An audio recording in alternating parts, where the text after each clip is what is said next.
जय श्री कृष्णा, राधे राधे। आप सभी भक्तों का आपके अपने YouTube चैनल श्री कृष्ण दीवानी में हार्दिक स्वागत है। आज हम बात करेंगे षटतिला एकादशी की। पंचांग के अनुसार माघ माह की कृष्ण पक्ष की एकादशी तिथि को षटतिला एकादशी के नाम से जाना जाता है। षटतिला एकादशी के दिन भगवान विष्णु की पूजा होती है और इस दिन भगवान विष्णु को तिल का भोग लगाया जाता है। धार्मिक मान्यताओं के अनुसार षटतिला एकादशी के दिन तिल का दान करने से स्वर्ग की प्राप्ति होती है और जो जितना अधिक इस दिन तिल का दान करता है उतने 1000 वर्ष तक वह स्वर्ग में स्थान पाता है। भगवान विष्णु की कृपा से व्यक्ति को मृत्यु के बाद मोक्ष मिलता है। वर्तमान समय के पाप और कष्ट दूर हो जाते हैं। आइए अब जानते हैं इस वर्ष षटतिला एकादशी कब है, पूजा का मुहूर्त क्या रहेगा, एकादशी की तिथि कब से कब तक रहेगी, पारण का समय क्या होगा। आपकी इन्हीं सभी बातों का उत्तर देने के लिए हम आपके समक्ष यह जानकारी लेकर आए हैं। भक्तजनों, हिंदू कैलेंडर के अनुसार माघ माह के कृष्ण पक्ष की एकादशी तिथि का प्रारंभ होगा 5 फरवरी 2024 को शाम के 5:24 पर और इस तिथि का समापन होगा अगले दिन यानी कि 6 फरवरी को शाम के 4:07 पर यह एकादशी की तिथि समाप्त हो जाएगी।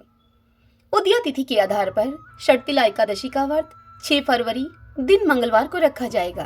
अब बात आती है षटतिला एकादशी के व्रत का पारण कब होगा। तो देखिए 7 फरवरी 2024 को सुबह 7:06 से सुबह 10:45 तक इस व्रत का आप पारण कर सकते हैं। पारण तिथि के दिन द्वादशी के समाप्त होने का समय रहेगा दोपहर 2:02 पर द्वादशी की तिथि समाप्त हो जाएगी। षटतिला एकादशी के दिन यानी कि 6 फरवरी 2024 को ब्रह्मा मुहूर्त से स्नान आदि करके पूजा पाठ आप आरंभ कर सकते हैं। उस दिन ब्रह्मा मुहूर्त प्रातः 5:30 बजे से प्रातः 6:21 तक है। उस दिन का अभिजीत मुहूर्त रहेगा दोपहर 12:30 बजे से दोपहर 1:15 तक। इस समय के दौरान अभिजीत मुहूर्त रहेगा। इस दिन सुबह 10:02 से दोपहर 2:18 तक का समय बहुत शुभ है। इस दिन यानी कि षटतिला एकादशी वाले दिन व्याघात योग प्रातः काल से लेकर सुबह 8:50 तक रहेगा। उसके बाद से हर्षण योग लगेगा कि अगले दिन यानी कि 7 फरवरी को सुबह 6:09 तक है।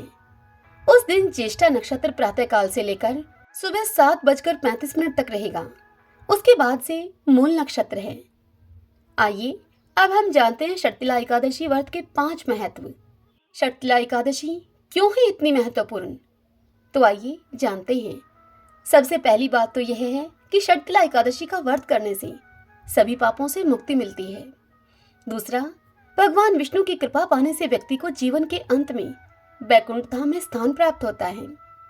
तीसरी बात यह है षटतिला एकादशी के दिन पानी में तिल डालकर स्नान करने से सेहत अच्छी रहती है। चौथा, माघ माह में जो भी व्यक्ति गंगा स्नान या फिर संगम पर स्नान करता है उस व्यक्ति को सहज में ही भगवान विष्णु की कृपा प्राप्त हो जाती है। पांचवा, षटतिला एकादशी पर जो व्यक्ति जितना तिल का दान करता है उतने ही वर्ष तक वह स्वर्ग में रहने का सौभाग्य प्राप्त करता है, वह स्वर्ग में रहने का अधिकारी बनता है। तो इस दिन अधिक से अधिक तिलों का दान कीजिए, तिलों से स्नान कीजिए, तिल का भोग लगाइए भगवान को। तिल आप स्वयं भी ग्रहण करें, परिवार को भी तिल खिलाएं।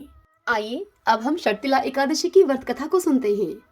सभी बोलिए विष्णु भगवान की जय। ओम नमो भगवते वासुदेवाय। धार्मिक मान्यताओं के अनुसार बहुत पहले के समय में एक बार नारद मुनि आकाश, पाताल और धरती लोक का भ्रमण करते हुए भगवान विष्णु के पास में पहुंचे। उन्होंने भगवान विष्णु से प्रार्थना की कि वे उन्हें षटतिला एकादशी की पूरी कथा बताएं। इस पर भगवान विष्णु ने नारद जी को षटतिला एकादशी की कथा सुनानी प्रारंभ की। भगवान विष्णु ने कथा शुरू करते हुए कहा कि हे नारद, एक बार की बात है, बहुत समय पहले एक ब्राह्मणी उनकी परम भक्त थी।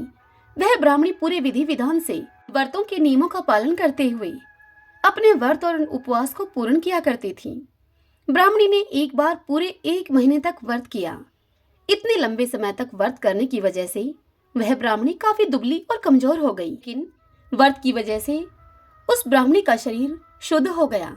ऐसे में भगवान ने सोचा कि ब्राह्मणी भक्त को विष्णु लोक तो मिल जाएगा, लेकिन ब्राह्मणी ने व्रत के दौरान किसी को दान पुण्य नहीं किया है, जिस वजह से उसे विष्णु लोक में जाकर मुक्ति और तृप्ति मिलना असंभव था।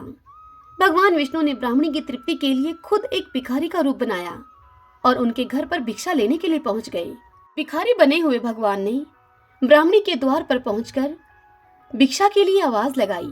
भिक्षुक की आवाज को सुनकर ब्राह्मणी मिट्टी का एक पिंड लेकर दरवाजे पर आई और उस पिंड को भिक्षुक का रूप बनाए हुए भगवान विष्णु को उसने दे दिया। भगवान विष्णु वहां से अपने लोक वापस लौट आए।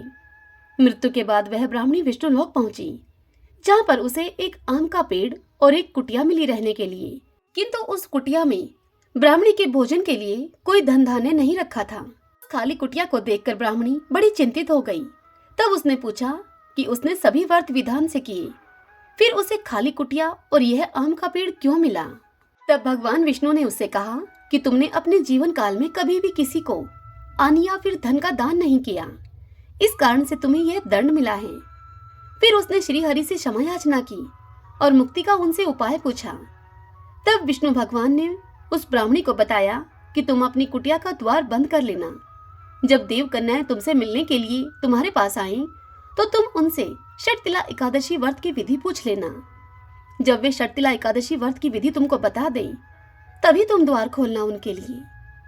उस ब्राह्मणी ने वैसा ही किया जैसा कि भगवान ने उसको बताया था। षटतिला एकादशी व्रत के संपूर्ण विधि विधान को जानने के बाद उसने वैसे ही षटतिला एकादशी का व्रत किया। व्रत की महिमा ऐसी हुई कि ब्राह्मणी अति सुंदर हो गई और उसकी कुटिया में रुपये पैसे धन धान्य की कोई कमी नहीं रही। सभी बोलिए विष्णु भगवान की जय। ओम नमो भगवते वासुदेवाय।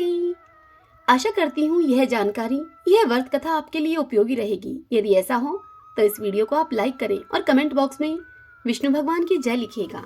हरे कृष्णा।